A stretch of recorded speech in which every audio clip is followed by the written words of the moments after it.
publicamente. Muito obrigado.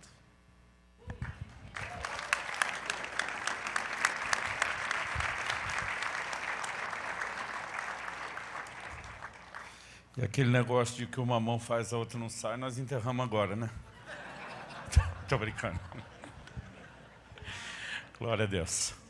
Boa noite, gente. Graça e paz. Gosto sempre de fazer duas perguntas. São sempre as mesmas, mas vamos lá. Primeira, você está feliz com Jesus? Amém. Segunda, Jesus está feliz com você? Amém.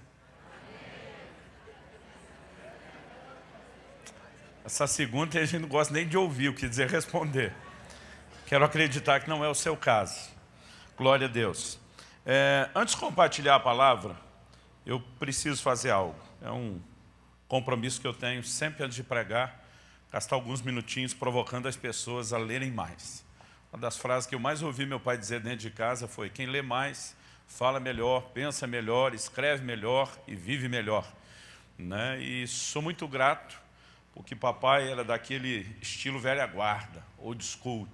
Tirou a televisão de casa, quando nós estávamos na fase de pré-adolescência, exigia que a gente pegasse um livro por semana na biblioteca da escola, além da leitura bíblica diária, que era obrigação, e isso nos ajudou, nos abençoou, nos fez crescer, falo por mim, pelos meus irmãos, e foi um marco na minha vida. Então os amigos até hoje brincam que uma das minhas linguagens de amor é livro. Toda hora eu dou livro de presente, eu recomendo, encorajo a ler, eu pego no pé de alguns, né? Eu quero te encorajar e queria que você falasse para uns 2 ou 3 à sua volta. Fala para ele, leia mais. Para uns 2 ou 3, vamos lá. A menos que você esteja brigado com essa pessoa e não queira falar com ele. Gente, Provérbios 18:15 diz assim: o coração do sábio adquire o conhecimento e o ouvido dos sábios procura o saber. Buscar o conhecimento é responsabilidade nossa. Não é responsabilidade de Deus dar um download gratuito enquanto você dorme. É sua responsabilidade buscar crescimento e conhecimento.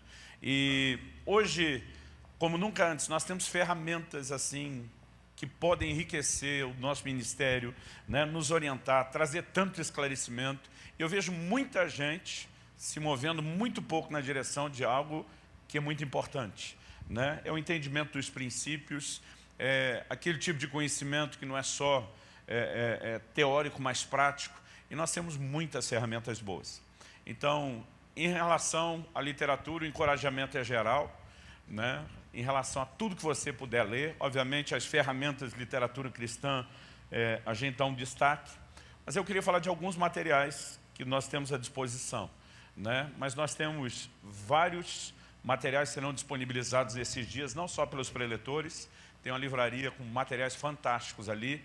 E eu acho que, antes de você pensar em quanto você vai gastar almoçando ou jantando esses dias, planeje. Eu gosto de uma frase do pastor José Gonçalves que diz: invista mais na sua cabeça do que no seu estômago. Planeje o investimento que você vai fazer no seu crescimento. Ok? Então, fica aí a dica. Eu queria falar de alguns materiais que nós temos ali e que podem te ajudar.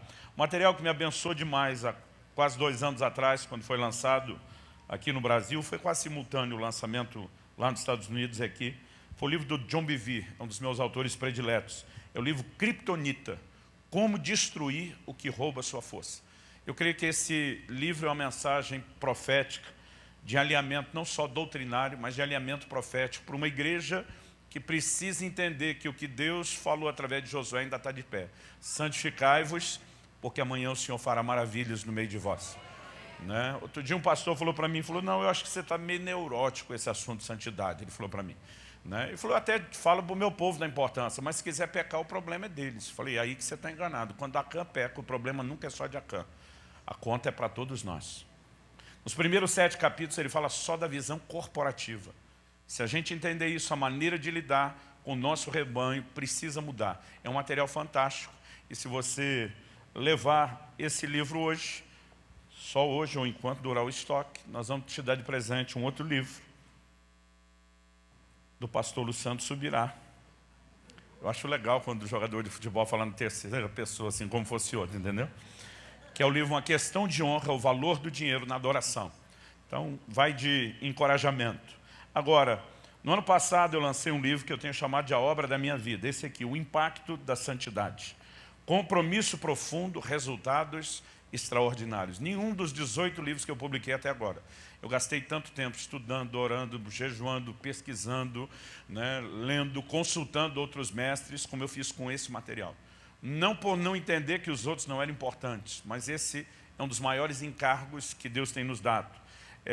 E eu quero te encorajar a adquirir o livro.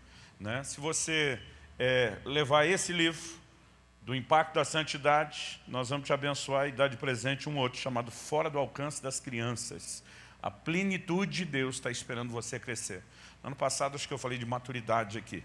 Né? O livro que me inspirou a escrever, pregar e escrever sobre o assunto foi esse aqui, Fora do Alcance das Crianças. E no final do ano, a gente lançou esse livro, esse é meu, Maturidade, o Acesso à Herança Plena. Então, esses materiais vão estar lá à sua disposição.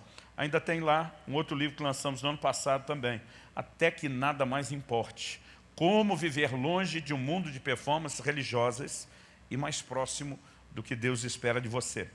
Em relação ao livro do Impacto da Santidade, eu não posso fazer isso em todos, mas em relação a esse livro, se você não pode pagar o valor que está sugerido lá, e eu gosto sempre. Outro dia alguém falou, você se explica demais. Eu falei, eu prefiro explicar demais do que de menos. Eu não tenho nenhum ganho pessoal com a venda dos livros. A gente reinveste tudo no ministério. Então, o meu interesse, além de colocar uma ferramenta na sua mão, né, é obviamente movimentar os projetos. Em abril desse ano, eu falei numa conferência para pastores e líderes em Milão, na Itália, né, para 1000 participantes. Nós traduzimos, imprimimos esse livro no italiano e nós não vendemos. Nós demos para todo mundo que estava na conferência e deixamos outros 1000 livros para a liderança da igreja distribuir para lideranças estratégicas lá na Itália. Eu creio numa palavra de Deus que o Brasil vai servir as nações. Amém? Então, quando você compra e paga o preço, está lá, você está nos ajudando a bancar esses projetos. Mas talvez você esteja aqui numa condição onde você diga, pastor, eu não posso pagar o valor sugerido. Eu só quero esclarecer, apesar de ser meio óbvio, que não poder é diferente de não querer. São dois verbos bem distintos. Então, se você não pode, eu não quero que você deixe de levar o livro por não poder. Então, você só precisa chegar lá no stand e usar uma senha. Se você não pode, você tem que chegar lá, falar para os irmãos, diante de Deus, eu não posso. Só isso. Que a gente imagina que você não vai brincar com um assunto desse diante de Deus, se você realmente não pode. Aí, quando você fala diante de Deus, eu não posso pagar o valor do livro, eles vão te fazer uma outra pergunta. Quanto é que você pode? Porque alguma coisa nós vamos tentar tirar de você.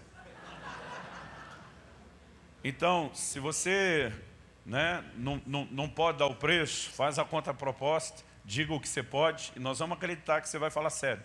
Né? Mas alguma coisa tem que sair. Outro dia a pessoa chegou para mim e falou, pastor, eu não posso pagar os R$25 desse outro livro. Eu falei, quanto você pode? Ele falou, Como assim quanto eu posso? Eu falei, quanto você pode? Porque a pessoa chega lá, eu não posso, querendo ganhar. Né? Eu digo, alguma coisa eu vou arrancar de você. Um dia uma irmã me procurou e falou, pastor, eu estou até com vergonha. O senhor falou para chegar lá e falar o que eu posso, mas só tenho R$2. Eu falei, se a senhora está com vergonha, me dê aqui que eu te dou o livro. Ela falou, mas nem adianta. Eu falei, por que não adianta? Ela falou, um livro de mais de 300 páginas, com certeza só a impressão custa mais de R$2. Eu falei, com certeza custa. Ela falou, então nem adianta. Eu falei, mas pelo menos diminui meu prejuízo, criatura. E mostra um pouco de boa vontade da sua parte. Então, se você não pode, chega lá e diz o valor que você pode. Alguma coisa nós vamos tentar tirar de você, mas você não vai deixar de levar por falta de poder pagar o preço lá. Ok? Agora, se você falar, pastor, eu não posso nada, nem hoje, nem nunca, jamais tenho perspectiva de ter dinheiro, fala comigo. Eu te dou o livro e oro por você para a coisa melhorar. Que a gente não veio fazer comércio, mas eu quero te encorajar. Eu tenho 2 livretos que encorajam muito os líderes. Um deles se chama Servindo a Deus em Família. Quando Josué diz, eu e minha casa serviremos ao Senhor, ele não estava falando só de adorar, ele não estava falando só de obedecer ou temer a Deus. A palavra servir ali é trabalho. E aqui a gente aborda uma perspectiva de serviço, de ministério em família, que eu acredito pode ser muito interessante, principalmente para os pastores e líderes. E nesse outro livreto, Preparando a Nova Geração, eu acredito que essa é uma das mensagens mais importantes na área de família que Deus já me deu. Né? Eu estou considerando a possibilidade, só estou esperando uma direção de Deus para saber se é o seu assunto de amanhã cedo ou não. Mas eu acredito que é algo que também vale a pena você levar. E ali junto tem o livro do pastor Leonardo Capochim, que é o diretor do Seminário Teológico Carisma, lá da Batista da Lagoinha, em Belo Horizonte. Ele também é o professor dessa matéria lá na escola, Aliança de Sangue. Ele escreveu um livro fantástico. O livro de Hebreus diz que nenhuma aliança é ratificada sem sangue. A maioria de nós lê isso e não entende nada. Porque o que a gente não percebe é que Deus usou um padrão cultural dos povos antigos do Oriente, que todos estavam acostumados com aliança de sangue. Era o mais sagrado, o mais elevado nível de aliança. E Deus, para ratificar a força do seu compromisso, e também para nos ajudar a entender a força do compromisso que nós deveríamos ter com Ele, usa isso. Quando você entende isso, não só na perspectiva histórica, mas também bíblica, é uma combinação tremenda sobre essa história de amor eterno, do jardim à cruz. Então, se você achar que tem liberdade para isso, fala para alguém perto de você, fala, deixa Deus te usar, vaso. Me dá um livro desse de presente. Vai que cola, vai que o coração dele amolece. Às vezes eu vejo gente quase pegando o outro pelo pescoço, sendo ministro de generosidade em você. O engraçado, quando o outro fala com ele se faz de surdo. Vocês estão prontos para receber a palavra de Deus? Então abra sua Bíblia, por favor, no segundo livro de Reis, capítulo 13. E nós vamos ler do versículo 14 até o 19.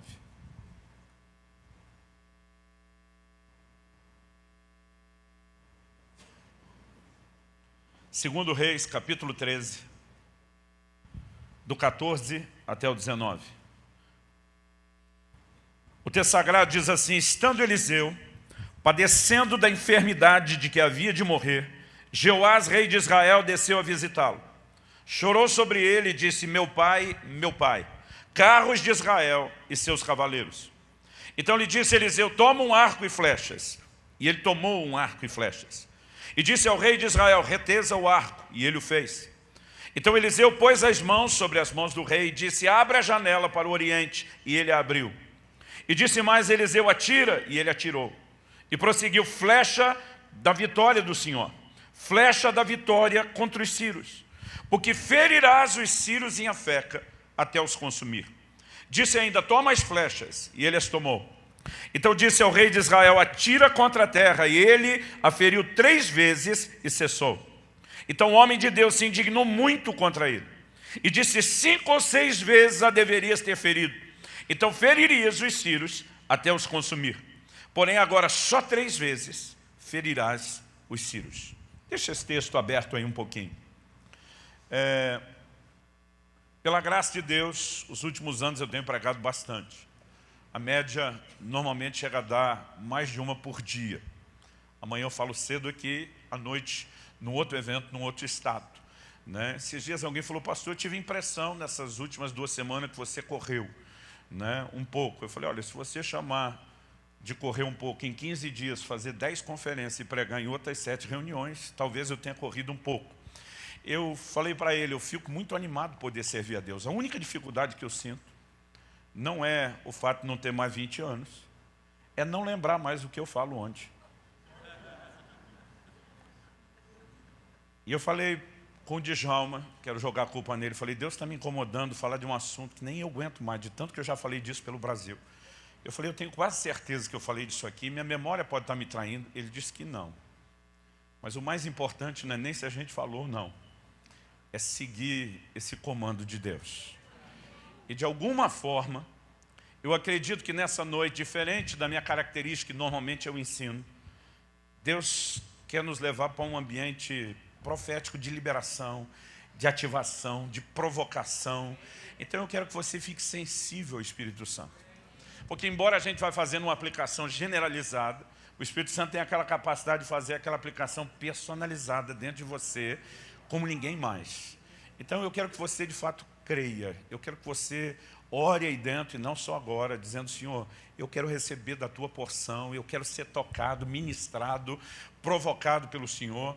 E eu tenho certeza que quando chegamos ao final dessa reunião, mais do que orientação, mais do que só inspiração. A palavra de Deus provoca fé no nosso coração, mas eu acredito que haverá um sopro de Deus sobre as nossas vidas e os nossos ministérios. Você crê nisso? Senhor, nós nos antecipamos em Te dar glória, honra e louvor, pela certeza daquilo que o Senhor, na sua graça, bondade e misericórdia fará. Nós oramos, Espírito Santo, que tudo aquilo que foi pré-determinado pelo Pai para esse tempo, para essa hora, se cumpra plenamente. Que a Tua palavra cumpra o propósito pelo qual tem sido enviada. Nós cremos na manifestação do Espírito da verdade nesse lugar, no fluir da Tua graça e no cumprimento do Teu propósito.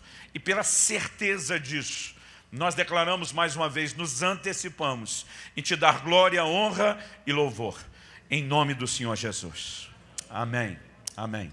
Eu olho para esse texto e algo me chama a atenção. Em primeiro lugar, antes da gente examinar de perto o que aconteceu, checar melhor essa história, eu quero que você lembre que Paulo, escrevendo aos Coríntios, ele diz em 1 Coríntios 10, no versículo 11, que essas coisas aconteciam em Israel e foram escritas para nossa advertência, para nosso exemplo de quem são chegados os fins dos tempos. Isso dá uma outra perspectiva. Não é apenas Deus trazendo informações da história, da cronologia de um povo. É Deus trazendo lições, aplicações práticas para mim e para você no tempo que nós vivemos hoje. Romanos 15:4 diz que tudo quanto foi escrito para nosso ensino foi escrito. Então, mais do que apenas olhar para um episódio da história, na vida de Eliseu, na vida desse povo, da nação de Israel, eu acredito que a gente tem que procurar aqui quais são os princípios que Deus queria nos comunicar. E essa vai ser a nossa tentativa, olhar nessa perspectiva para o texto. O rei Jeoás vai fazer uma visita a Israel que eu classificaria como uma visita social. Eliseu está enfermo. Nós lemos até o versículo 19, no 20 nós temos o relato da sua morte. Nas minhas contas, para Eliseu poder ter profetizado durante o tempo de vários reis, durante vários reinados, por mais novo que ele tenha começado, na minha conta, ele tem que ter, no mínimo, uns 80 anos de idade. Isso significa que nós temos alguém que já tem uma idade avançada, e acredito que quando a palavra de Deus está falando que ele estava enfermo, da enfermidade que havia de morrer, ele estava dando sinais, seja por estar já mais velho, ou quebrado, ele estava dando sinais de que não ia durar. É nesse momento que o rei de Israel vem para fazer uma visita. E usa uma expressão que, apesar da gente não estar habituada com ela, ela aparece 2 vezes nas Escrituras, nas 2 vezes ela foi usada no mesmo contexto. E quem falou ela antes foi o próprio Eliseu. Quando Elias estava sendo tomado, levado por Deus, ele diz, meu pai, carros de Israel e seus cavaleiros. Na verdade, a Bíblia menciona uma carruagem de fogo. A expressão carros de Israel é uma referência a Israel mesmo, um dos patriarcas, o neto de Abraão, o patriarca maior. Provavelmente era uma maneira deles dizerem, você está sendo recolhido para se juntar aos seus pais. Em outras palavras, essa carruagem veio para levar Elias embora. E agora Jeoás olha para Eliseu e usa a gíria implementada naqueles dias pelo próprio Eliseu. Meu pai, carros de Israel e seus cavaleiros. Eu acho que ele está dizendo, você está indo embora. Chegou a hora, você está já mais para lá do que para cá. E é nesse momento dessa visita, que me parece não ter outro propósito, que Eliseu se permite mais uma vez, pela última vez, ser um instrumento de Deus para abençoar esse homem. O que sempre me faz lembrar que os meus e os seus problemas pessoais não precisam ser uma desculpa para que a gente não seja instrumento de Deus para abençoar os outros. Eliseu esquece o seu problema, a sua situação, e ele se permite ser um instrumento, e mais uma vez, ele se permite ser uma voz profética. E ele conduz o rei Jeoás no que nós podemos classificar de um ato profético. Abre a janela que dá para o leste ou para o oriente. Ele abriu, pega o arco e flecha, ele pegou, atira, ele atirou. E no momento que atira a flecha, Eliseu começa a dizer, essa é a flecha da vitória do Senhor contra os sírios. Ele repete, essa é a flecha da vitória do Senhor. É óbvio que aquela flecha não se transformou num míssil balístico de alta potência, caiu no arraial dos sírios, terminou todo mundo. A flecha em si provavelmente não foi muito longe do quintal da casa do próprio Eliseu. A flecha em si não provocou nenhum resultado, mas lançar aquela flecha debaixo de uma palavra profética era uma declaração para o reino espiritual. Eu estou debaixo de uma palavra de Deus, eu me movo debaixo da palavra de Deus, e essa encenação apenas representa a minha convicção de que eu vou experimentar aquilo que Deus está prometendo, não apenas prometendo, através da sua palavra, Ele está provisionando, liberando para acontecer na minha vida, ou através de mim, na minha geração. Esse homem atirou a flecha. Agora Eliseu vira para ele e diz, fere o chão, atira no chão. Eu imagino que o rei entende que isso é uma continuação do ato profético. Eu não acho que ele parou para pensar, deve ter um Ciro escondido debaixo da areia, um espião aqui. Ele entende que é um ato profético e ele obedece. Ele atira uma, atira duas, atira três, mas ele para na terceira. E é nesse momento que ele para na terceira que a gente vê uma reação que para alguns pode parecer até exagerada da parte de Eliseu. A Bíblia diz que Eliseu ficou muito indignado. Essa palavra traduzida na versão atualizada que eu estou usando como muito indignado, na verdade ela significa irado. Eliseu ficou muito bravo, descontente, irado, aborrecido, furioso, cheio de raiva. São todas as possibilidades de tradução da mesma palavra. Eliseu, eu não sei se essa expressão seria forte demais, abominou a atitude de Jeoás. E nós não estamos falando apenas de alguém que está dando sua opinião pessoal, que está olhando através da ótica de perspectiva humana. Eliseu olha para ele no versículo 19 e diz, 5 ou 6 vezes você tinha que ter ferido o chão. E diz, então você feriria os sírios até os consumir. Mas agora só vai ferir 3 vezes. Se Eliseu tivesse apenas de implicância, coisa da idade, a palavra dele não iria necessariamente ter peso de autoridade. Mas quando você chega no versículo 25, a palavra de Deus é clara e diz que Jeoás, filho de Jeoacás, retomou as cidades das mãos de Ben-Hadad. E a Bíblia diz, 3 vezes Jeoás o feriu. Foi exatamente a quantidade de vitórias que ele teve. O que me leva agora a te fazer a seguinte pergunta, quem determina a quantidade ou a dimensão de vitórias que você tem? Porque a maioria de nós vive uma fantasia de que Deus unilateralmente decide, ou até arbitrariamente, decide quantas vitórias, ou a dimensão de vitórias que cada um de nós vai ter. E de acordo com esse texto, isso não é verdade. Quem decidiu vencer apenas 3 vezes foi Jeoás. Quando parou de flechar o chão na terceira vez, eu imagino algo fermentando dentro de Eliseu, com vontade de olhar para ele e dizer, por que parou? Parou por quê? Ele está dizendo, se você ferir 5 ou 6 vezes no chão, você feriria o inimigo até o consumir. Porque com 3 vitórias, com 3 batalhas ou derrotas consecutivas, aquele exército ainda teria tempo de se recuperar. Levaria mais tempo, mas se recuperaria, como de fato se recuperou. Quando você lê os capítulos anteriores, você vê que essa era uma batalha geracional. A Bíblia diz que o rei da Síria tinha tomado aquelas cidades da mão de Jeoacás, o pai de Jeoás. E tudo que ele queria era recuperar só o que perdeu. Mas a palavra profética liberada lá no início, nos primeiros versículos, era que ele iria ferir os sírios até os consumir. Deus está dizendo, você não precisa ficar nessa briga que se repete geração após geração. Vocês avançam, conquistam um pouco terreno, depois o inimigo se fortalece, volta e toma o terreno de volta. Aí vocês criam ânimo e coragem, com o tempo vão e conquistam de novo, para depois perder de novo. Eles estavam nesse vai e vem há muito tempo.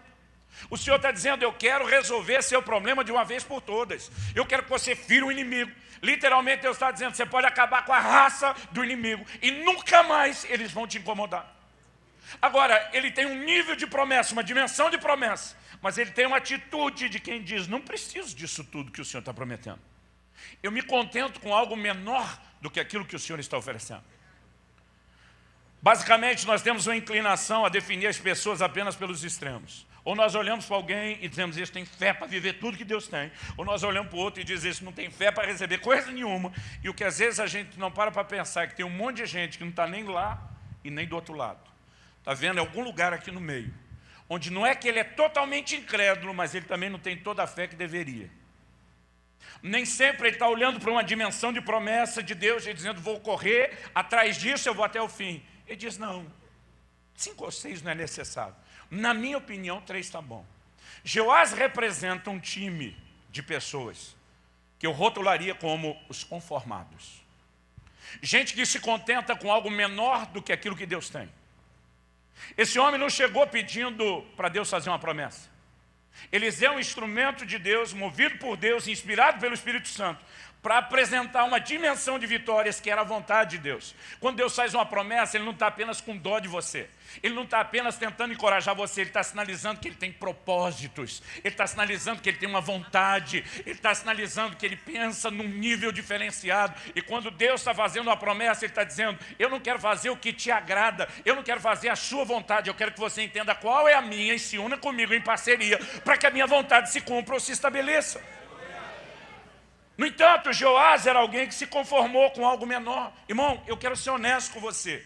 Por mais assustador que isso pareça, não adianta você ter palavra profética de Deus sobre sua vida e o seu ministério e não ter atitude correta diante delas. Nós temos que entender a importância de interagir de forma correta e adequada com o ambiente profético ou com uma palavra profética. Qual era a palavra? Você vai ferir o inimigo até consumir. A hora que ele atira no chão só 3 vezes, Eliseu dizia, então terias ferido os sírios até os consumir. Sabe o que ele está dizendo? Você anulou a dimensão da promessa que Deus te fez e reduziu ela a um patamar de algo menor. E nós podemos concluir isso olhando não só para esse texto. Gênesis 18, 19. O Senhor está falando com nada mais, nada menos do que Abraão. O cara para quem ele disse, em ti serão benditas todas as famílias da terra. Pensa em alguém que tinha uma promessa grande. Deus está dizendo, eu não vou fazer algo só para a sua família. Através da sua linhagem, Abraão, eu vou fazer algo na terra toda. Diz respeito ao meu reino, diz respeito aos meus propósitos. Pensa num cara que tinha uma promessa boa e grande, era o tal do Abraão. Mas em Gênesis 18, 19, o Senhor diz assim, porque eu o escolhi, falando de Abraão, para que ele ordene a sua casa e os seus filhos depois dele, a fim de que guardem o caminho do Senhor, pratiquem a justiça e o juízo. E o texto termina dizendo assim, para que o Senhor faça vir sobre Abraão o que tem falado a seu respeito. Abraão tinha promessa? Tinha. Mas para Deus poder fazer vir sobre Abraão o que ele falou e prometeu, Abraão tinha a sua cota de responsabilidade para que o que Deus falou pudesse então se cumprir. Nós precisamos parar de achar que porque temos promessas, sejam bíblicas ou palavras proféticas sobre nossa vida e ministério, a gente pode sentar e simplesmente esperar que tudo aconteça. Isso é verdade no Velho Testamento, na Velha Aliança, mas é verdade no Novo. 1 Timóteo capítulo 1, verso 18. De acordo com as profecias que foram ditas a teu respeito, combate, firmado nelas, o bom combate. Paulo está falando para Timóteo, você tem palavra de Deus, garoto? Tem. Então cai para cima, rapaz. Luta para viver essa realidade em Deus. Não fica apenas sentado esperando que aconteça. Coopere com Deus. Interaja com o ambiente profético e com as palavras que você recebeu. Agora, Joás, ele não entende a sua responsabilidade de cooperar. E ele ainda atrapalha e limita o que Deus queria fazer por uma atitude de conformismo. Eliseu representa o outro time. O time dos inconformados. A razão pela qual Eliseu fica tão indignado é porque ele entende que esse homem, Joás, o rei de Israel, está não apenas limitando algo pessoal, mas ele está comprometendo o propósito de Deus para toda uma geração. Quando você deixa de perseguir promessas maiores de Deus para a sua vida, você não está apenas se auto-boicotando ou se auto-sabotando. Provavelmente você nem parou para pensar que mais gente à sua volta vai deixar de experimentar o que Deus queria fazer, porque de repente você escolheu o caminho do conforto, da comodidade ou do conformismo. Eu olho para esses dois e eu vejo aqui 2 tipos de gente completamente distintos. E nós precisamos entender que se por um lado o conformismo, essa atitude de alguém que olha e diz 3 está bom, limita o que Deus tinha para fazer. Por outro lado, em contrapartida, nós precisamos reconhecer pela palavra de Deus que o inconformismo, ele nos leva a um lugar distinto de conquistas. Juízes capítulo 6, versículo 13. Um anjo do Senhor aparece a Gideão. Eu não sei como que você gosta de ler a Bíblia. Eu gosto de ler a Bíblia tentando me colocar lá dentro da história. Eu gosto de imaginar tudo, o cenário, o ambiente, a personalidade das pessoas. Eu gosto de tentar viver a história. Porque tem gente que lê a Bíblia de um jeito muito sem graça. Lê lá, o anjo do Senhor apareceu, falou para Gideão. Ele imagina que é algo parecido com o vizinho dando bom dia no portão de manhã. Tipo, normal, o anjo apareceu. Irmão, fala sério. Como que você acha que você reagiria a uma aparição, a uma visão aberta de um anjo de Deus? A Bíblia fala de gente que as pernas amoleceu, tremeu, que foi possuído de medo, de temor. Eu não consigo imaginar uma reação qualquer. Agora, quando o anjo fala com Gideão, Gideão retruca o anjo na hora. O anjo aparece, não está falando coisa ruim, está falando coisa boa. O Senhor é contigo, homem valente. Gideão peita o anjo e disse: o Senhor é conosco. O que é feito das maravilhas que nos contaram nossos pais. O que é isso? É o brado de um inconformado. Ele está vivendo dias onde ele não percebe as evidências do sobrenatural como houve um dia na história. Agora o anjo aparece para ele e diz: o Senhor é contigo. Ele diz: o Senhor é comigo. Então cadê a unção de milagres da geração de Moisés? Cadê a unção de conquista da geração de Josué? Se o Senhor é conosco, por que é que o pau não está quebrando no mundo espiritual? Por que é que nós estamos vivendo esse marasmo? Por que essa falta de mover de Deus? Agora, você teria moral de peitar e questionar o anjo assim? Eu não. Eu pensaria muito no que falar, se é que eu falaria alguma coisa. Agora eu penso que atrevimento é esse do Gideão, dizer: se o Senhor é conosco, onde estão as evidências do seu poder? Agora, talvez a maioria de nós acredite que Gideão ficou inconformado porque Deus o escolheu para usar. Eu particularmente acredito que a verdade é outra. Deus decidiu usá-lo porque encontrou nele um inconformado. Pastor, por que o Senhor decidiu escolher a segunda opção? 2 Crônicas 16, 9. Os olhos do Senhor passam por toda a terra. Isso, na teologia, eles gostam de usar aqueles termos mais complicados e técnicos, a gente chama de antropomorfismo. É Deus usando um linguajar que a gente entenda com a cabecinha de gente no nosso nível. Os olhos do Senhor passam por toda a terra, é só a forma de dizer: Deus está procurando. Quem que ele está procurando? Corações que se mostrem íntegros, inteiros para com ele, a fim de que o Senhor possa se mostrar forte para com esses. Significa que Deus não vai se mostrar forte para todo mundo. Ele está procurando onde estão aqueles cujo coração vai me levar a sério, onde estão aqueles que realmente vão acreditar que podem esperar tudo de mim, onde estão aqueles que realmente têm fome de algo mais. E quando ele encontra esse tipo de gente, os inconformados, gente como Gideão, ele olha e diz: achei um meio de entrar, achei um portal para manifestar o meu poder no meio de uma geração, no meio de muitas outras pessoas. Gente, nós precisamos entender tanto o poder do conformismo, que limita o que Deus quer fazer, e pode pegar algo maior e transformar em algo menor, ou o poder do inconformismo, que é a gente olhando para uma geração que está vivendo algo menor e começa a dizer dentro de si: nem a pau que eu vou ficar estacionado ou acomodado aqui, quando Deus pode fazer algo bem maior. E Eliseu é esse tipo de gente. É por isso que ele está indignado. Então, se a gente tentar fazer um perfil do comportamento de Eliseu, nós não estamos falando de um texto ou outro. Nós estamos falando aqui do último episódio da vida de Eliseu. Mas desde o começo, Eliseu é um inconformado. Como que ele entra no ministério, gente? Não dá para falar da chegada de Eliseu sem falar da saída de Elias. Elias desistiu. Às vezes a gente não gosta de falar na dura e na real, mas Elias desistiu. Ele fala para Deus naquela caverna, ele diz para o Senhor: deu a conta, deu a tampa, deu o que tinha que dar. Na verdade, já antes de ir para a caverna, ele está com esse discurso. E ele fala para Deus: melhor-me a morrer do que viver, tira a minha vida, eu não sou melhor do que meus pais. Em outras palavras, ele estava apresentando para Deus a carta de demissão, dizendo: deu a conta, deu a tampa, deu o que tinha que dar, eu estou fora. E o curioso é que Deus aceitou. Cuidado com aquilo que você ora. Deus aceitou e diz: beleza, vamos encerrar esse negócio. Mas primeiro vai cumprir um aviso prévio. Você ainda tem que ungir Jeú, rei de Israel, Azael, rei da Síria, e depois você vai ungir Eliseu, profeta em seu lugar. Preste atenção, não há nenhuma evidência bíblica de que Elias escolheu Eliseu. Deus escolheu o nome do sucessor. Mas Deus diz: vai ter que ungí-lo. Em outras palavras, Deus está dizendo: você quer desistir? Escolha um substituto que termine aquilo que você não quer terminar. Porque o ministério é algo tão sério que até para desistir o cara tem que ser responsável. E já que nós estamos no meio de liderança, gente, vamos dar o tom claro. Não é aquele tipo de coisa que você diz: hoje eu estou com vontade, hoje eu não estou mais. Porque para alguns o ministério é o quê? Terapia ocupacional. Enquanto está te entretendo, te divertindo, está legal. Aí um dia que você acorda e diz: não preciso disso, não aguento mais ouvir pastor falando, não preciso disso. E você entrou no ministério porque precisava de alguma coisa? Se entrou por causa disso, não devia nem estar dentro. Nós entramos para responder um chamado: a quem enviarei? Quem há de ir por nós? A gente diz: eis-me aqui para fazer a sua vontade, para fazer o que o Senhor quer, não o que eu quero. Aí ele fala para Deus, estou fora. Deus diz, quer sair? Vaza. Mas deixa um responsável. Aí ele vai atrás do Eliseu, joga o manto sobre Eliseu e diz, você sabe o que eu fiz com você? Eliseu diz, eu sei.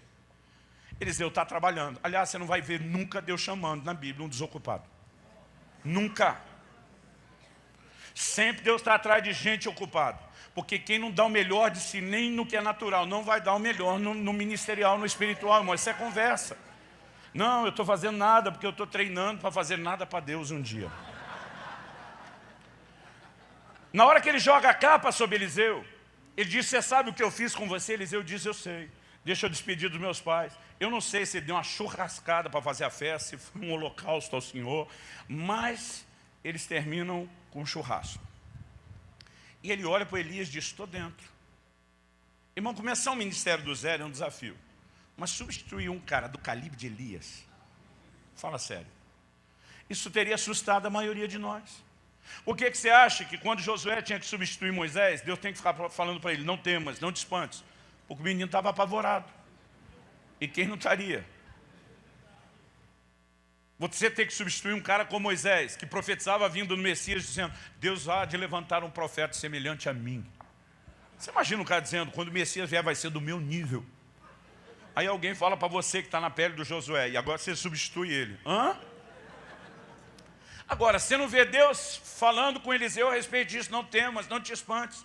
Na hora que Elias diz para ele, você sabe o que eu fiz contigo? Ele diz, sei, estou dentro, bora, vamos cair para cima, vamos fazer acontecer. Então, desde o início em que ele aparece na história até o fim, o perfil de um inconformado é o mesmo. E ele começa a andar na cola do Eliseu, do Elias, até que chega o último dia. No último dia eles saem de Gilgal. E na hora de sair de Gilgal, o Elias diz para Eliseu, segura a onda aí, piá. Lá no sul a gente chama o garoto de piá. No Paraná especificamente. Ele diz, segura a onda aí, que o Senhor me mandou a Betel. O Eliseu olha para ele e diz, tão certo como vive o Senhor, não te deixarei nem largarei do teu pé. Ele está na cola. E diz, não te largo, não dou espaço. E foram juntos para Betel. Em Betel, Elias tenta de novo a manobra, diz, agora segura a onda aí que o Senhor me mandou a Jericó. Tão certo como vive o Senhor, não te deixarei nem largarei do teu pé. Depois de Jericó, ele tenta pela terceira vez. E diz, segura a onda aí que o Senhor mandou ao Jordão. Tão certo como vive o Senhor. Eu não sei você, eu imagino um Elias já meio estressado. Ele já não tinha o melhor temperamento, mas a essa altura do campeonato, eu já imagino que ele está meio por aqui. E eu tentando me colocar no lugar de Elias, ou tomando emprestada a frase do Djalma, usando a minha imaginação santificada pelo Espírito Santo, jogando nele o meu excesso de criatividade, eu imagino já um Elias virando para o Eliseu e falando não no tom que você imagina. Talvez a sua leitura bíblica seja assim, oh meu querido, está faltando alguma coisa. Na minha cabeça o tom da conversa é, que queres que eu te faça? Antes que eu seja tomado de ti, em outras palavras. Se não me dá espaço, é meu último dia. Gente, todo mundo sabia que era o último dia. Elias sabia, Eliseu sabia. Nos outros 3 lugares que eles vão, os filhos dos profetas chegam perguntando para Eliseu, você sabe que é hoje que o Senhor vai tomar o teu Senhor por sobre a tua cabeça? Eliseu diz, eu sei, cala a boca. Calar, vocês querem dizer, gente, cala a boca. Abafa o caso. Agora, o Elias olha para ele e diz, o que é que está faltando? Que você não me larga, não me dá espaço, não me dá privacidade nos meus últimos momentos. E parece que é a frase que ele esperou o dia inteiro. Era a oportunidade que ele estava atrás. Ele encara o Elias e diz, eu quero porção dobrada do Espírito que está sobre você. A maioria dos pregadores que eu vi ao longo da minha vida diz, você tem que pedir porção dobrada do Espírito Santo. Não, irmão, não foi isso que ele pediu. Você pedir porção dobrada do Espírito Santo, Deus atender, você morre. Você não aguenta nenhum dele, imagina 2 dele. E diz, eu quero porção dobrada, o Espírito está sobre você, da unção, da porção espiritual que define o seu ministério, suas conquistas e as suas realizações. O texto não é claro, então agora vou me dar o direito de dizer o que eu acho e o que eu penso, você não precisa concordar. Na minha opinião, nas entrelinhas, o Eliseu está olhando para Elias dizendo, velho, se você resolveu desistir do ministério, apresentou a carta de demissão, se o patrão, o chefe lá em cima aceitou, ainda que te deu um aviso prévio para cumprir a responsabilidade de treinar um substituto, isso é problema de vocês, não me meto nisso. Mas se você acha que eu vou desistir do meu próprio chamado, do propósito de Deus na minha vida, só para ser o seu step, cobrindo a sua que você não quis terminar, você está enganado. Eu aceito cobrir com honra, desde que isso não anule o meu próprio chamado. E como eu já não seria em nada menor do que você mesmo, eu entro nessa com a condição, se for 2 em 1, para terminar o seu e cumprir o meu. Eu quero ser 2 profetas em um. O Elias, acostumado com o sobrenatural, olha para Eliseu e diz: dura coisa pediste. O que você acha que significa a frase dura coisa pediste? Eu fui xeretar o significado da palavra traduzida no hebraico como dura coisa. Tem 2 possibilidades de tradução. Uma delas está falando de algo difícil. Seria quase, está querendo muito. Ou como diriam os nossos irmãos nordestinos, abusado. Talvez Elias estivesse dizendo: até eu estou achando difícil de rolar um negócio desse, olha que eu já vi Deus fazer coisas incríveis. Qual a outra possibilidade? A outra possibilidade de tradução fala de algo cruel, de algo que machuca. Aí seria mais ou menos uma espécie de magoei. Você está querendo ser mais do que eu fui? Irmão, seja uma pergunta ou outra. O espanto de Elias é evidente. Não está verbalizado, mas para mim é quem você pensa que é, garoto. O Elias diz: está fora da minha alçada, eu vou jogar a batata quente para cima. Se você me ver, quando eu for tomar de você, Deus te ouviu e te atendeu. Se não, já era.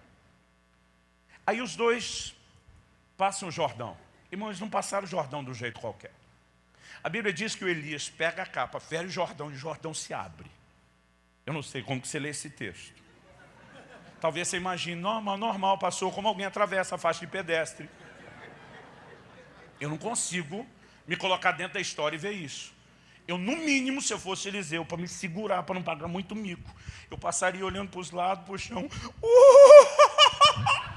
E se fosse hoje, puxaria o celular, faria uma selfie para eternizar o momento no leito seco do Jordão. Irmão, você acha que foi um negócio sem empolgação nenhuma? Uma geração viu isso acontecer uma vez. Agora os 2 têm um milagre VIP só para eles. Eu fico imaginando, esse negócio estaria fermentando minha cabeça, tudo dentro de mim. Bom, eles estão do lado de lá, estão conversando. E a Bíblia diz que o carro de fogo separou os 2. E Elias subiu no redemoinho. Enquanto Elias está subindo, a Bíblia diz: Eliseu viu. O viu na minha Bíblia está grifado, está pintado, está circulado. Viu. Isso aí era o céu, falando a linguagem do WhatsApp, dando 2 ticadas em azul. Sua mensagem foi recebida e lida. Ele viu. Mas enquanto ele está vendo Elias subir, tem hora que ele tem que fazer uma escolha. Qual é a escolha? Se ele fica olhando para Elias, ou se ele olha para outra coisa simultânea que está acontecendo. A Bíblia diz que enquanto Elias subia, a capa caiu. Eu não sei se era o mesmo pedaço de pano que foi jogado um dia sobre ele, mas ele sabia qual era o significado daquilo. Em algum momento, ele, além de ver, ele faz a escolha. E ele mira a capa, e a Bíblia diz: nunca mais viu Elias. E aí ele vai e pega a capa. Quando ele pega a capa, eu não sei exatamente como foi, mas eu imagino mais ou menos assim. Ele pega a capa, ele começa a olhar para a capa e olhar para o Jordão. Para a capa e para o Jordão. Para a capa e para o Jordão. E tem algo dentro desse menino inconformado. Sabe o que eu acho que ele está pensando? Ele está olhando para o Jordão e pensando: nem a pau que eu vou voltar nadando. Ele fez sua escolha. Do nível do sobrenatural que eu já alcancei é daqui para mais, não é daqui para menos. Não tem mais volta. Eu gostei, eu senti o gosto e gostei, não abro mão, eu não vou ficar sem. Agora, o mais impressionante para mim é a hora que ele pega o manto e fere o Jordão, o grito que ele dá. Qual é o grito? Onde está o Deus de Elias? E a Bíblia diz: e o Jordão se abriu, e ele passa. Quando passa, chegam os filhos dos profetas. O que é que os filhos dos profetas têm que pedir para ele? Deixa a gente procurar o corpo de Elias. Eu sempre ficava cismado com esse negócio, e demorou para entender. Mas algumas coisas você não vai entender na Bíblia se você não enxergar através de um filtro cultural. Por que eles queriam um corpo? Irmão, pensa num povo que gostava de velório. Dependendo de quem foi a pessoa, o velório era maior, durava mais. Aí você vai encontrar velório de 7 dias, de 1 mês, de 40, de 70 dias na Bíblia. Uma pessoa como Elias, quando vai embora, não pode simplesmente ir embora e acabou. Nós temos que ficar chorando. E quanto mais importante, quanto maiores as realizações, mais a gente chora. No momento que eles estão pedindo o corpo, Eliseu olha para eles e diz: esquece isso. Deixa para lá. Não. Mas a Bíblia diz que apertaram tanto com Eliseu, que ele diz: vai. Mas depois de 3 dias, quando eles voltam dizendo: não achamos, Eliseu faz o papel da mulher no casamento. Todo marido sabe, quando não ouve o conselho da sua mulher, a probabilidade da história terminar com ela dizendo, eu te disse, eu te falei, é gigante. Quando eles voltam, Eliseu olha para ele e diz, eu não vos disse. Agora, o que é que está acontecendo?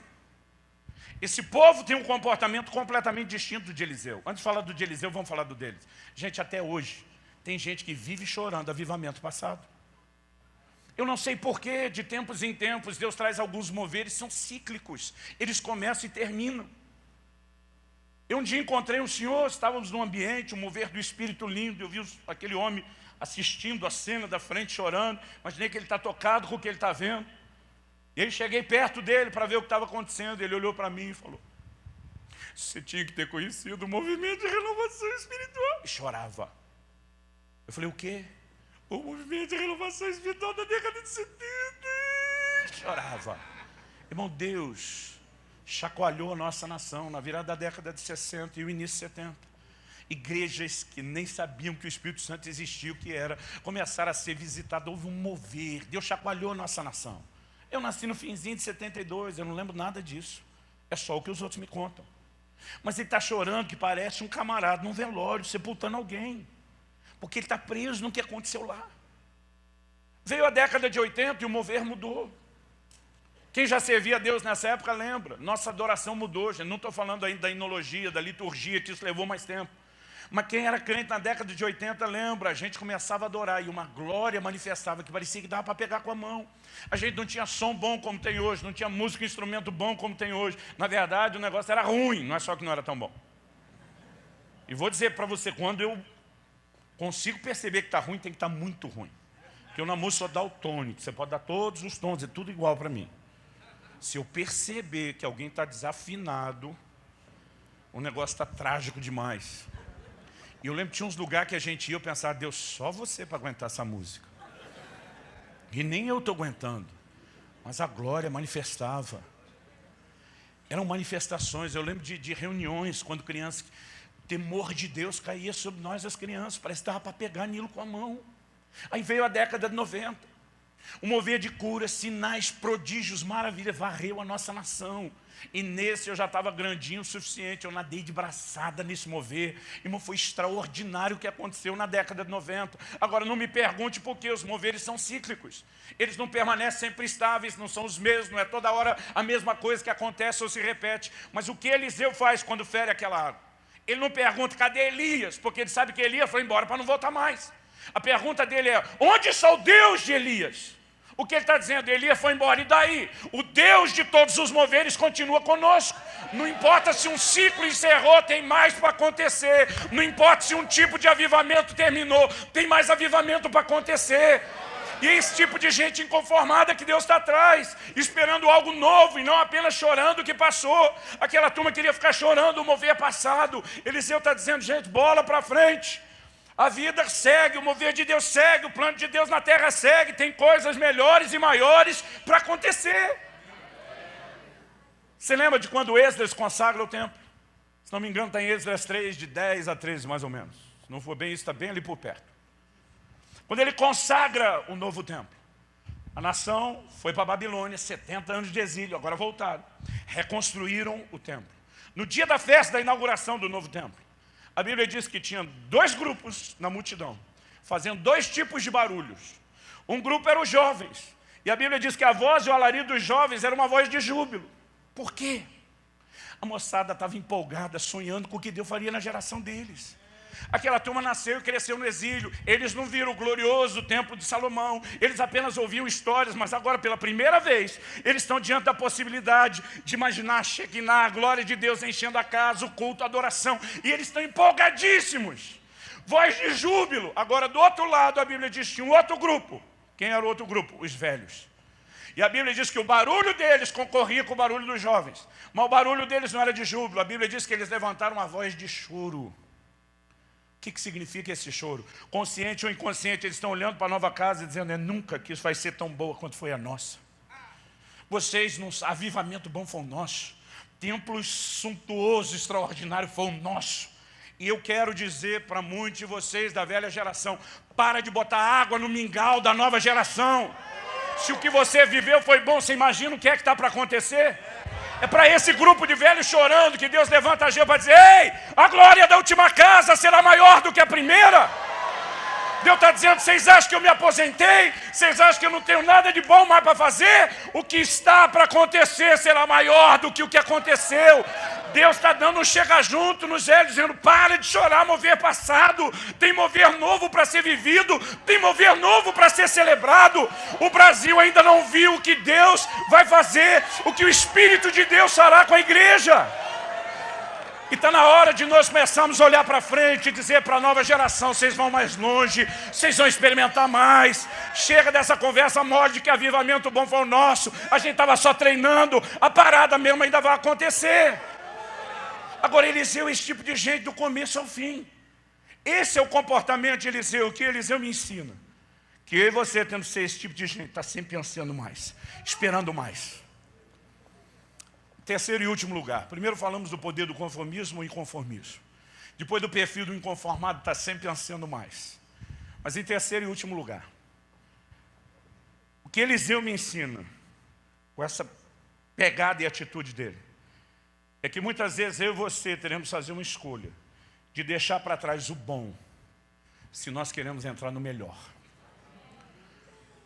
Quando o Joás parou na terceira, ele disse: 3 está bom. Não era ruim ter 3 vitórias, mas era muito melhor ter 5 ou 6. Era muito melhor viver a plenitude do que Deus tem. Mas tem gente que não quer sair da zona de conforto. Imagina aquele rei pensando: esse profeta não deve saber o orçamento de uma guerra. Quanto custa manter e bancar uma guerra? Eu imagino talvez ele olhando para a história e pensando: não quero ser que nem Davi, que passou a vida inteira lutando para outra geração de Salomão ter paz.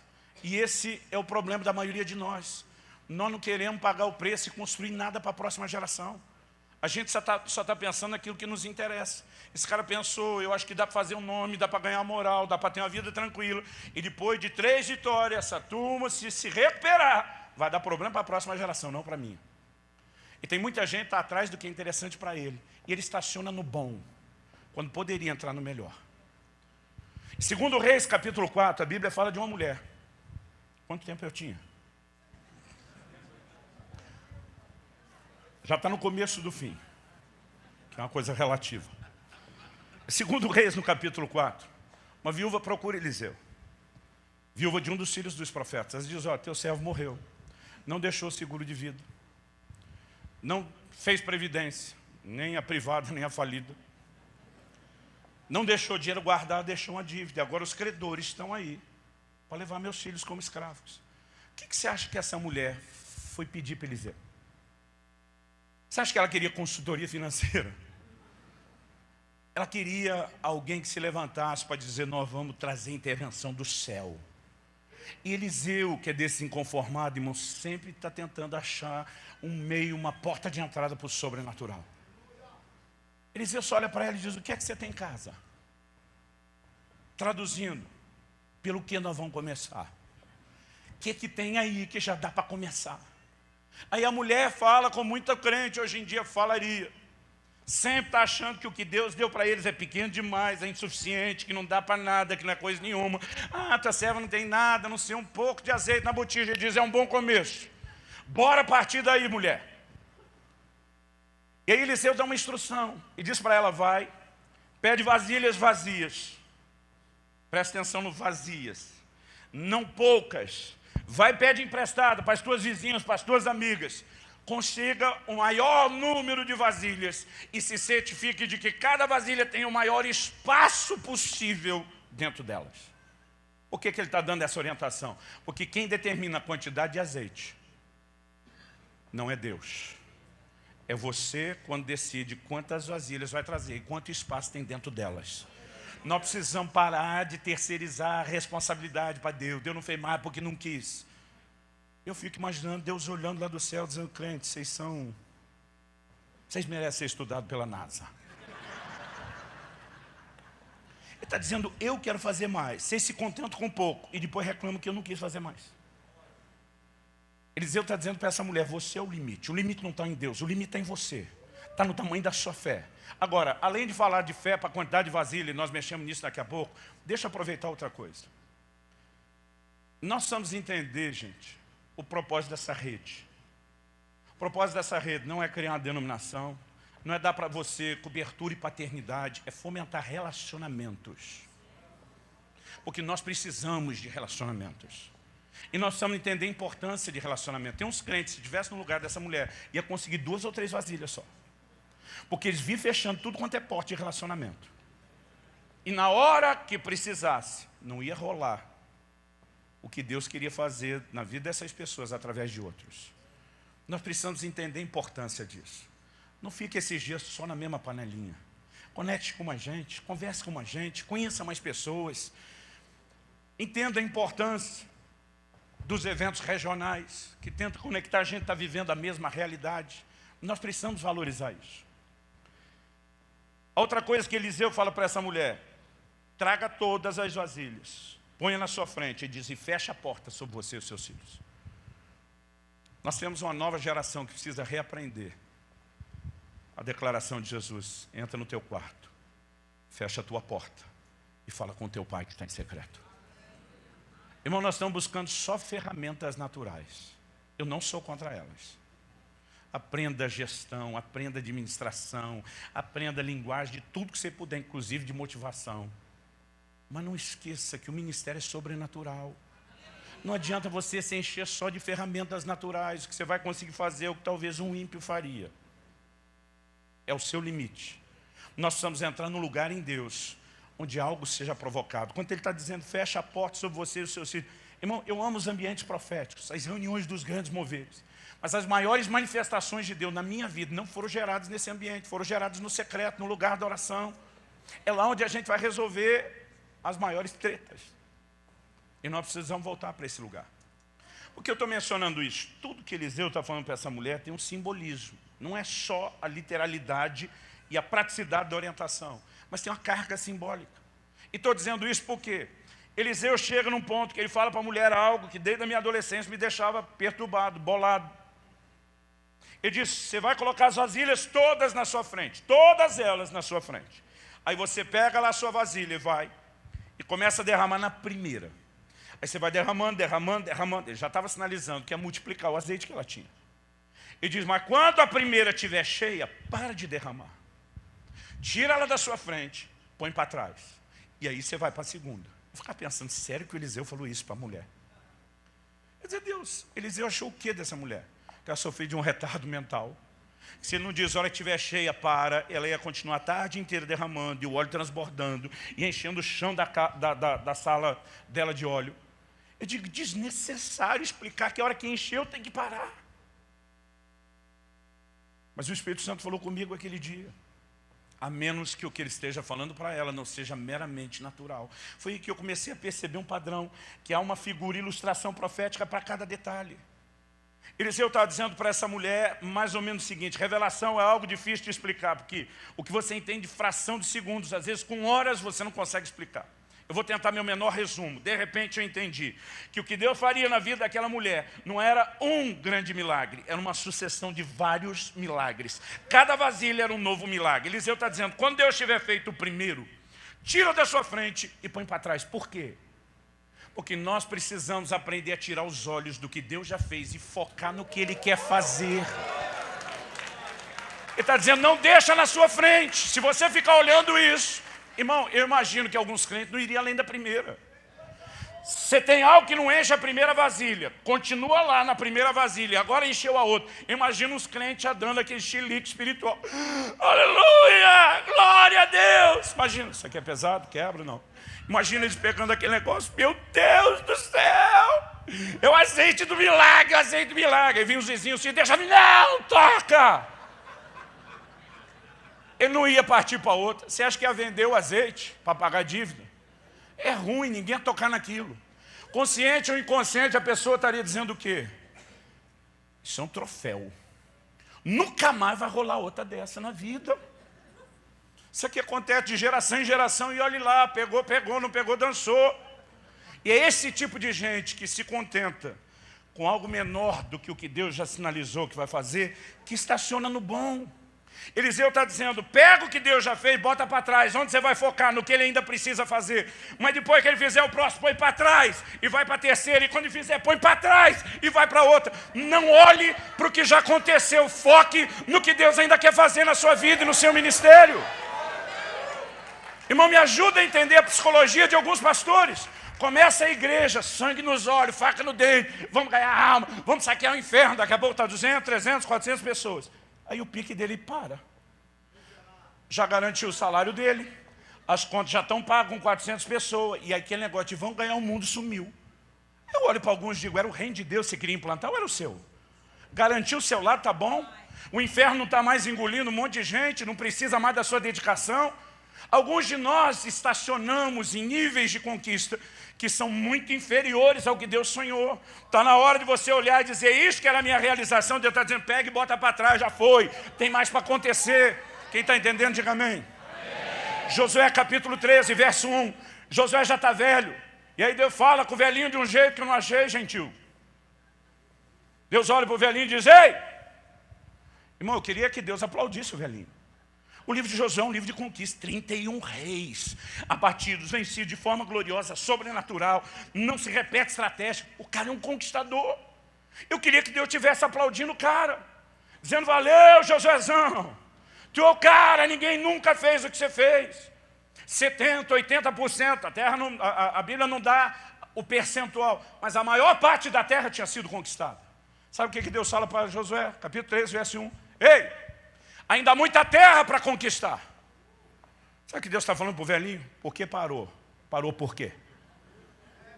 Isso significa que aquela indignação de Eliseu não é uma coisa só temperamental. É uma percepção profética do coração de um Deus. Está dizendo, por que vocês se conformam com algo menor? Mas a gente quer Deus aplaudindo Josué. Porque afinal de contas foi 60%, foi 70%, foi 80%. Irmão, por que Deus vai te aplaudir quando você parou com algo que é menor do que o que Ele planejou para você?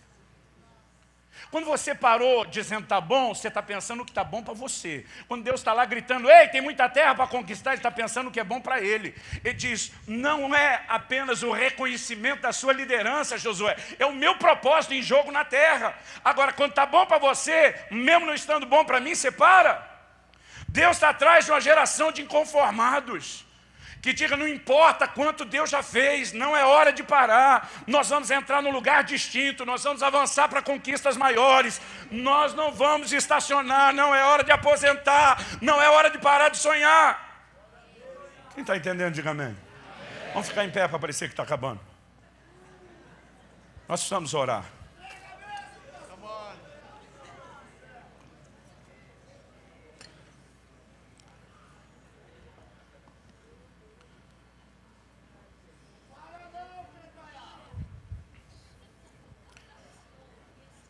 Feche seus olhos um instante. Nenhum lugar da Bíblia manda você orar de olho fechado, mas eu gostaria que você não distraísse agora. Espírito Santo, se o Senhor não vivificasse a palavra, terá sido só um discurso, terá sido só uma palestra motivacional. Nós precisamos de mais, muito mais do que isso. Oramos por despertamento nessa noite. Oramos que o Espírito da fé se mova neste lugar. Oramos, ó Deus, que de fato o Senhor consiga nos provocar a uma reação, mexer com os nossos brios se necessário. Nós não queremos jogar no time de Jeoás, dizendo que algo menor do que aquilo que o Senhor planejou, prometeu, sonhou. Está bom, não está bom. Nós queremos nos unir ao Senhor, nós queremos permitir que esse inconformismo tome conta do nosso íntimo, do nosso interior. E nessa noite nós queremos nos dirigir ao Senhor, fazendo coro com Gideão, o que é feito das maravilhas que nos contaram nossos pais. Senhor, nós nos recusamos viver apenas de histórias de avivamentos passados. Nós estamos aqui diante do Senhor declarando como Eliseu, onde está o Deus de Elias? Não importa se Elias foi embora, se o ciclo de Elias terminou, o Deus de todos os moveres continua conosco. E nós queremos viver as suas manifestações. Nós clamamos por uma glória maior, por conquistas maiores, por avanço, por rompimento, em nome de Jesus.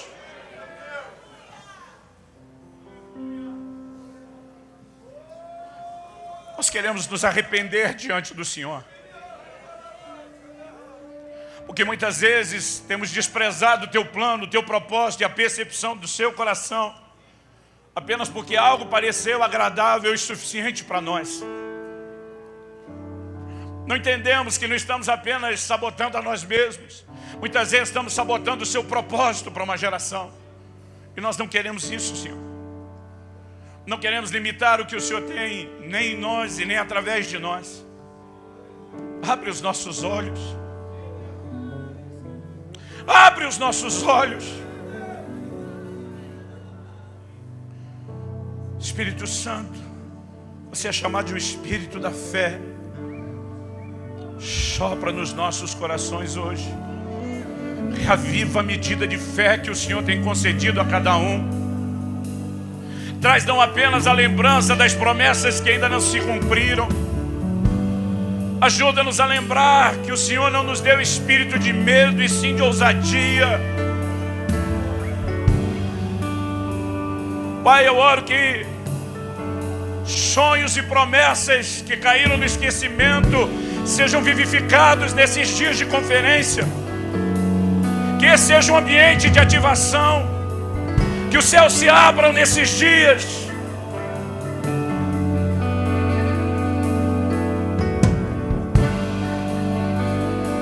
Vem sobre nós.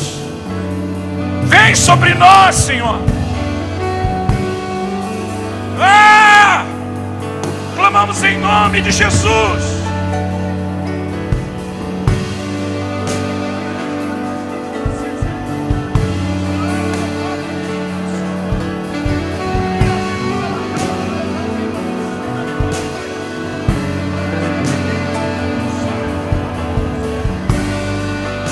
Ore e clame por mais de Deus essa noite. Ore e clame por mais de Deus na sua vida, na sua casa, na sua família, no seu ministério.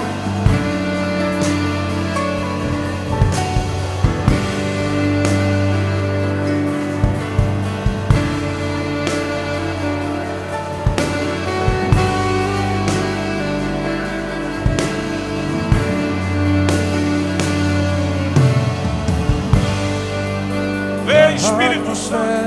Já mudou. Teu Espírito está aqui. As evidências surgirão.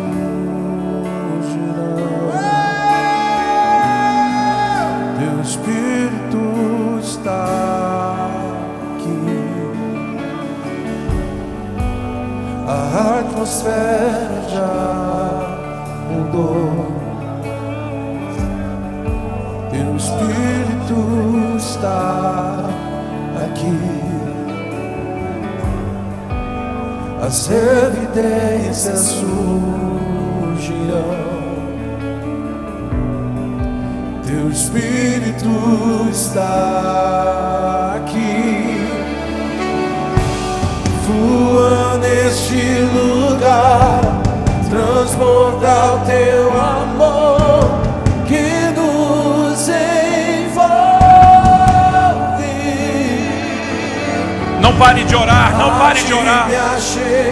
Levante sua voz e clame como se tudo dependesse dessa oração, como se tudo dependesse dessa hora. Clame ao Senhor.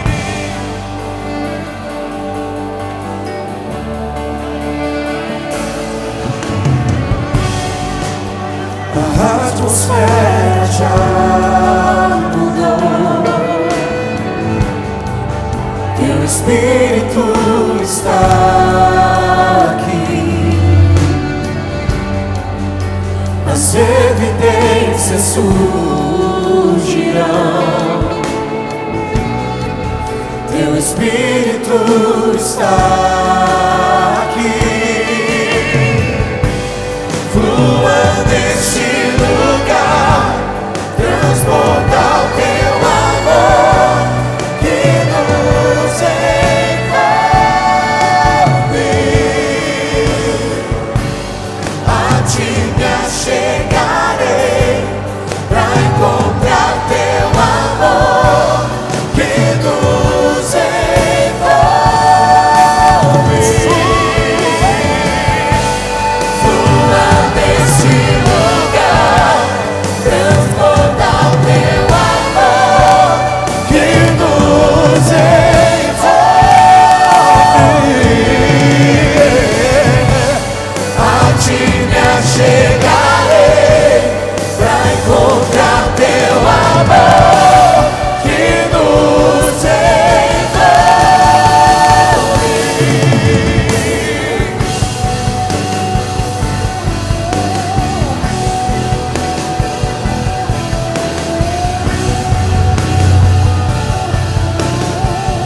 Senhor, nós clamamos por experiências novas e maiores.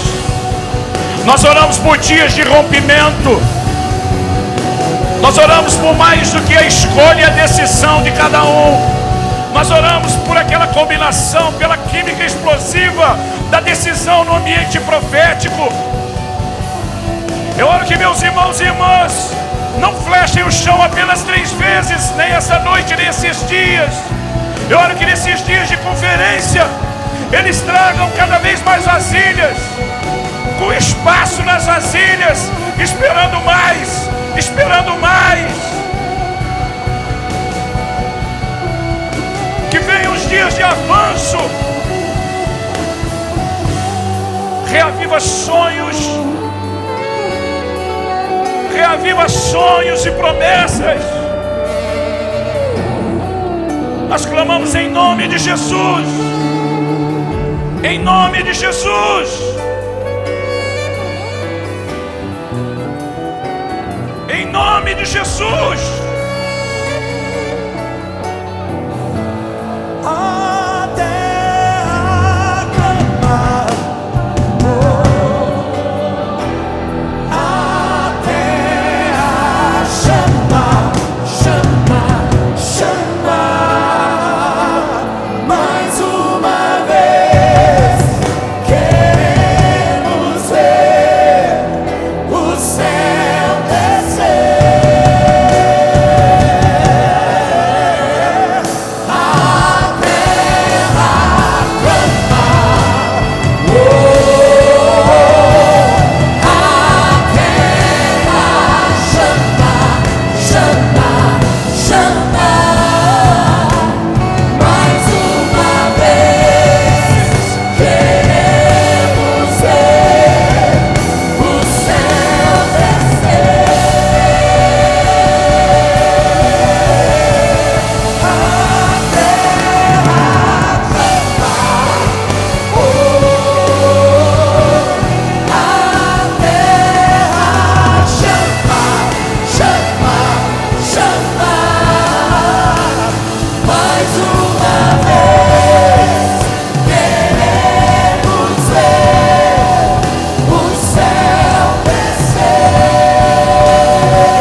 Um ambiente profético onde a unção e a glória de Deus está. Ele tem poder para muitas coisas.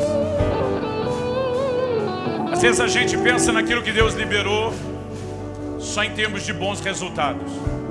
Paulo, conversando com os coríntios, ele diz: eu espero usar a autoridade que Deus me deu.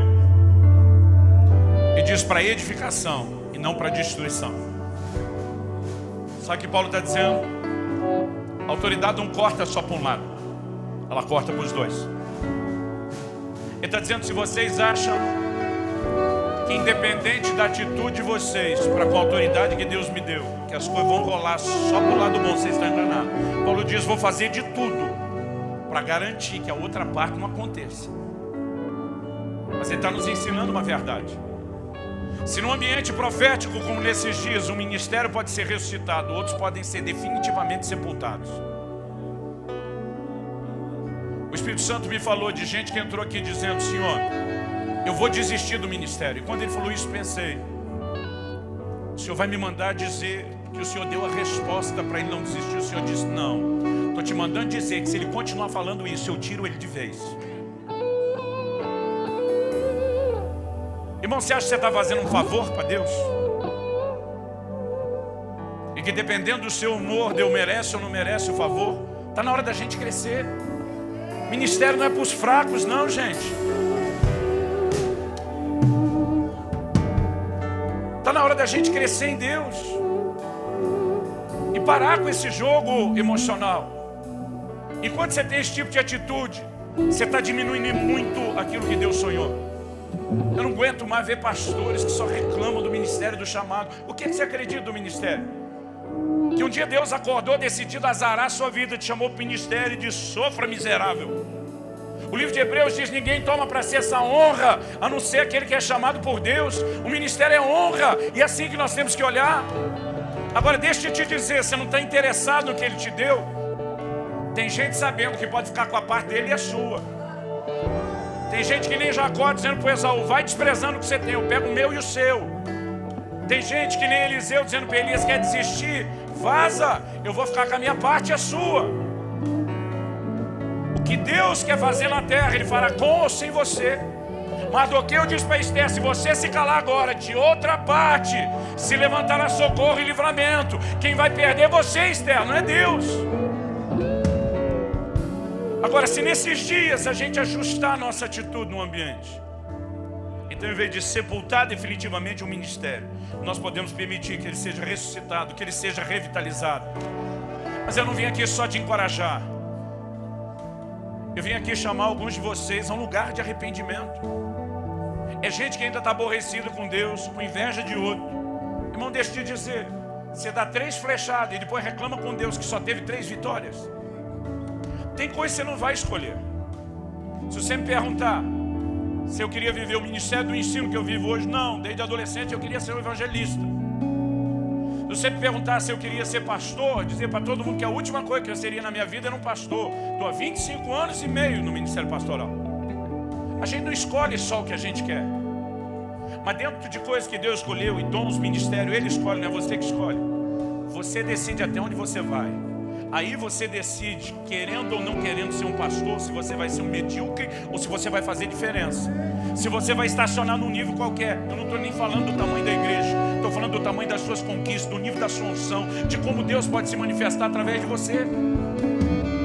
Está na hora de nós tomarmos uma decisão e dizer: eu não vou servir um Deus grande com uma visão tão pequena. Eu não vou aceitar, não vou me conformar com algo menor. E se nós tivermos a atitude correta, coisas extraordinárias vão acontecer nesses dias. Quem está entendendo, diga amém. Eu não vim jogar pedra em você, não vim te apontar o dedo. Eu espero ao mesmo tempo em que eu tento produzir algum temor e resposta e arrependimento, mexer com a sua fé. Não limite a 3 flechadas. Decida tirar quantas vezes for necessário. Decida acreditar por coisas maiores. Você tem todo o direito de ser previdente. Tem muito pastor, em vez de usar os anos das vacas gordas para se preparar para uma possibilidade de vacas magras, trabalha a vida inteira sem nenhuma previdência. Eu não estou falando contra essas coisas práticas, mas por mais que você tente garantir um futuro tranquilo, não planeje sua aposentadoria ministerial antes de Deus dizer para você que é hora de parar. A gente não pode confundir uma coisa com a outra. Eu acredito que os pastores da nossa geração falharam muito em não pensar em algumas coisas no futuro, mas também falharam em não pensar em algumas outras coisas boas. Outro dia alguém me disse: cara, quando nós era moleque, nós tinha força, sonho, disposição para fazer tudo, mas porque a gente não tinha sabedoria e experiência, nós era que nem aquela propaganda da Pirelli: potência sem controle não é nada. Aí ele falou: o tempo passou, nós ganhamos maturidade, experiência. Ele falou: mas agora nós não temos o mesmo pique. Ele olhou para mim e falou: não é contraditório? Quando a gente tinha pique, não tinha experiência nem maturidade. Agora a gente tem experiência e maturidade, não tem mais pique. Eu falei: é contraditório quando a gente pensa trabalhar sozinho. Se a gente entender que as gerações têm que se unir e que a força dos jovens, calibradas pela experiência e a bagagem dos mais velhos, vai dar uma química explosiva, tudo muda de figura. Eu falei para ele: quando nós éramos mais novos, cabeção, a gente tinha que estar conectado com os mais velhos. E agora que nós estamos mais velhos, a gente tem que estar conectado com os mais novos. Isso é uma corrida de bastão. Não são gerações que deveriam estar competindo. São gerações que deveriam estar se unindo, promovendo umas às outras. Deus está mudando a história da nação e da igreja brasileira. A questão é se você vai fazer parte do que vai acontecer ou se você vai ficar de fora. vai acontecer com ou sem você. Eu espero que você decida ser parte. Fala para uns 2 ou 3 à sua volta. Fala, você não tem ideia de quanto Deus vai usar a sua vida ainda.